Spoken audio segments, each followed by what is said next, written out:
Ce soir, dans E = M6, découvrez des animaux extraordinaires au service de notre santé.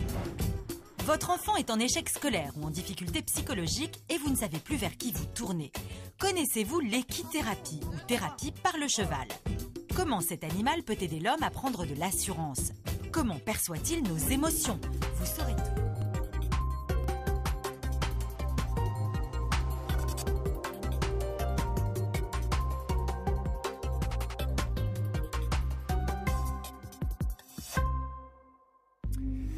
Bonsoir, ils peuvent soigner nos enfants, détecter certaines de nos maladies grâce à leur incroyable flair.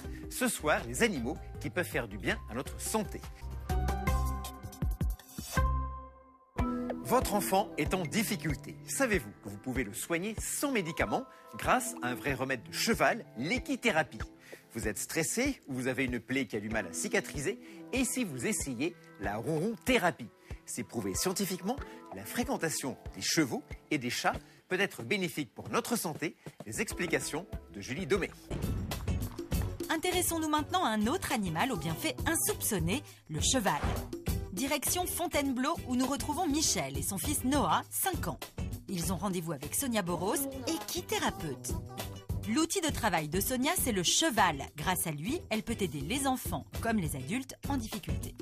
Il n'accepte pas l'autorité. Assieds-toi, Noah, s'il te plaît. Vous pensez que Noah a confiance en lui?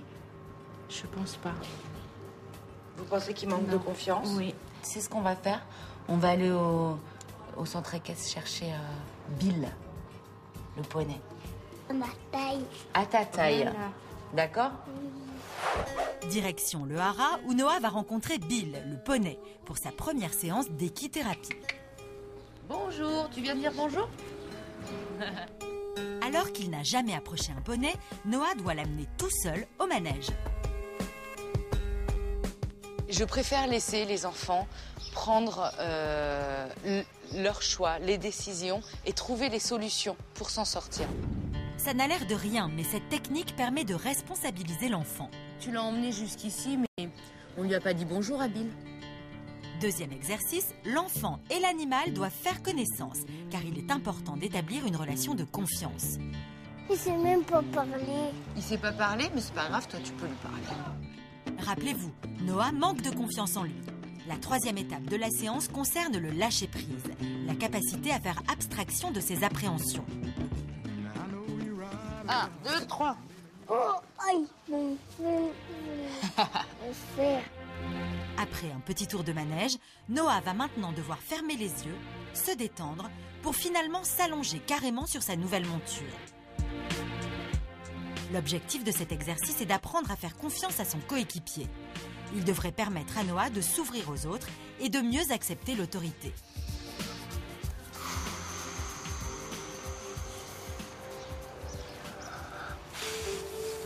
Très bien, Noah, bravo. On se détend, on relâche.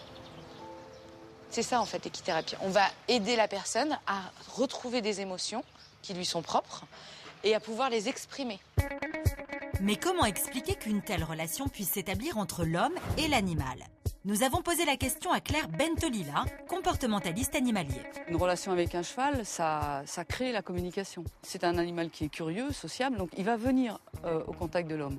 Quand on a besoin d'avoir de la confiance, quand on a besoin de se reconstruire, on a besoin d'avoir une relation qui est stabilisante, calme, rassurante.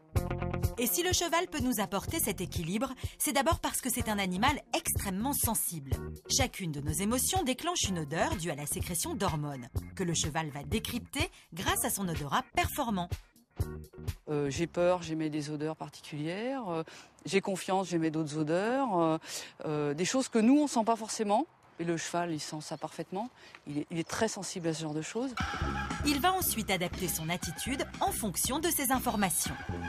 Et ce traitement de cheval a fait ses preuves, notamment sur des enfants en difficulté scolaire ou atteints d'autisme. La proximité d'un animal peut être très bénéfique à l'homme, alors ne vous en privez pas.